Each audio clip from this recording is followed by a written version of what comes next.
G'day everyone and welcome to Apex Rear Wing Racing. Today we're going to preview the upcoming series in the 2014 Brazilian V8 stock cars. There'll be 10 rounds at 10 locations, with each round consisting of 2 races. The first race will be at least 80 kilometres in length, with the starting order decided by a 30-minute qualifying session. The second race will be at least 40 kilometres, with the starting order reversed from the initial qualifying session results. Points will be awarded up to 15th place for all drivers who complete the race. Now, let's take a look at the tracks. Round 1 will take place at Mid-Ohio Sports Car Course, and is one of 4 races this season to be held in the United States. We held a practice race here for our Formula 3 season, so the layout will be familiar to most. Driving it in a Brazilian stock car will be a different experience to our last session here, and those who are unfamiliar with the circuit can easily get caught out with the elevation changes. Round 2 finds us in a familiar city as we race around the Adelaide V8 Supercars circuit. We used the old Formula 1 circuit from 1988 during the Formula 3 season, but the V8 circuit differs slightly. It's a shorter lap with a number of turns removed, but the intensity of having concrete walls everywhere you look remains. Drivers will need to stay alert if they want to keep out of the walls and record a good lap time around here.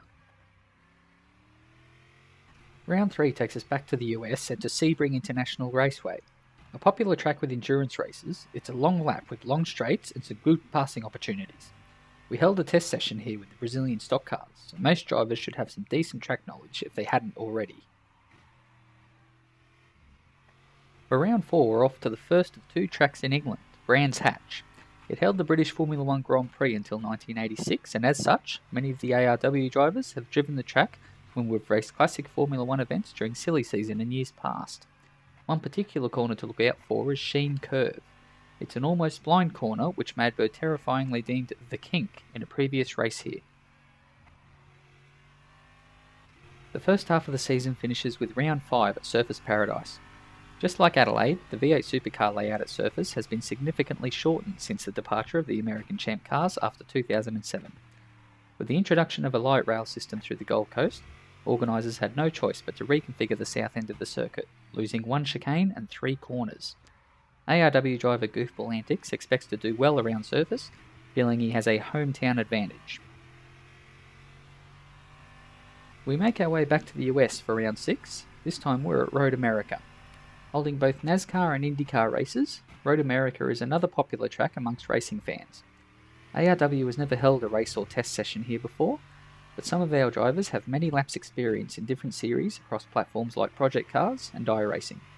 Road America features 3 long straights for multiple passing opportunities each lap. Round 7, or should we say 7, takes place at the Nordschleife in Germany. At about 23 km per lap in the configuration we're using, which features about half the Grand Prix track, the Nordschleife is the longest and most daunting track ARW have used to date. It has between 70 and 180 corners, depending what you consider a corner, and the main race will be only 4 laps long. It's a track that if you aren't familiar with, your best hope is to just finish the race and take whatever points you can get. Cirrus and Goofball are believed to be the most familiar with the Nordschleife, but rookie driver Roadhog could be a dark horse in ARW's most adventurous race yet.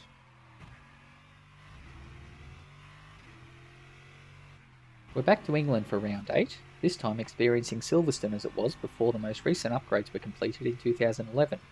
The configuration we'll be using goes straight on at Abbey, where the current circuit makes a fast right-left shortly after the new start-finish line. We essentially cut out the infield part, which eventually leads back to Brooklands and Luffield. Most of the drivers will have raced Silverstone in one form or another, so learning the track shouldn't be too difficult.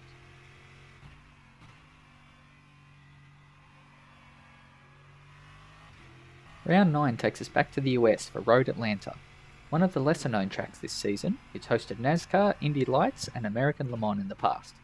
It has elevation changes that make Mid-Ohio look like a piece of cake, with a descent from turn 3 before climbing steadily again, only to drop down at turn 10, then climb for another drop into the final turn 12. It can be a frustrating track to learn, but a joy to drive once you get it right.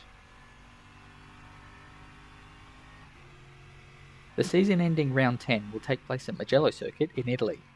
Owned by Scuderia Ferrari, Mugello is more commonly known for hosting MotoGP and DTM, so fans of these may have the edge over others. The track features long straights and fast corners, which should provide plenty of overtaking opportunities if you can string a few good corners together. With any luck, we won't have a champion declared before we get here.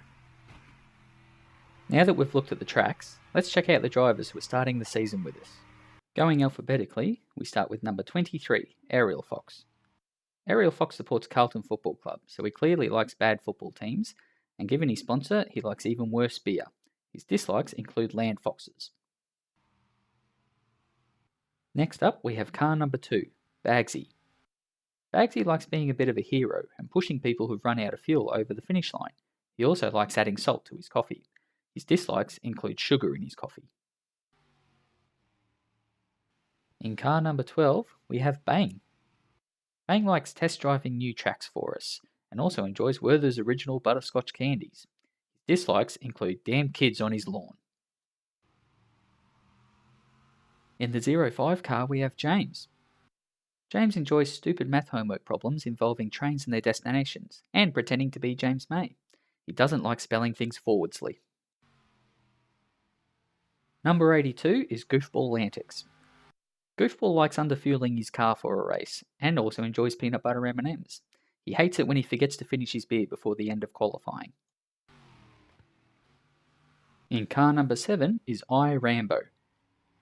Rambo likes anything red, and studying World War II dive bombers and their effectiveness in combat. He doesn't like anything Xeris says. Car number 17 belongs to Books McZaddy. Books, believe it or not, enjoys reading, and likes sitting outside of Stair's house. He dislikes finishing a race. Nether Realmian drives car number 93, but couldn't make it to the latest pre-season test. He does enjoy working hard on his car setups and travelling to the major cities across Australia. He doesn't like music from early to late 2000s era girl groups with less than 7 members. Sporting number 00 is the first of 2 rookie drivers, Pablo. Pablo hasn't done a lot of racing, but really enjoys what he's experienced on track so far. He also likes listening to the wireless. He dislikes anyone from Generation X or younger. The second of our rookie drivers is number 29, Roadhog 29389. There's very little known about Roadhog, and some say he's a bit of an enigma. What we do know is that he likes remote control cars and dirt racing. He seems to dislike talking in TS. Next we have the straight up number 5 car of Stairs. Stairs likes doing impressions or voiceover work, and enjoys San Remo pasta, like a lot of San Remo pasta. He does not like salted coffee. And finally, in car 64, we have our Formula 3 champion, Xeris. Xeris enjoys shots, and giving people shit, especially Rambo. He doesn't like third-person view, and has diagrams explaining why you shouldn't either. So that's the calendar and grid for Season 2 of Apex Rear Wing Racing. Keep an eye out for the highlights package from each round as these drivers work towards becoming the ARW Season 2 champion. Join us next week for the action from Round 1 at Mid-Ohio in the ARW Brazilian V8 Stock Car Championship. We'll see you then.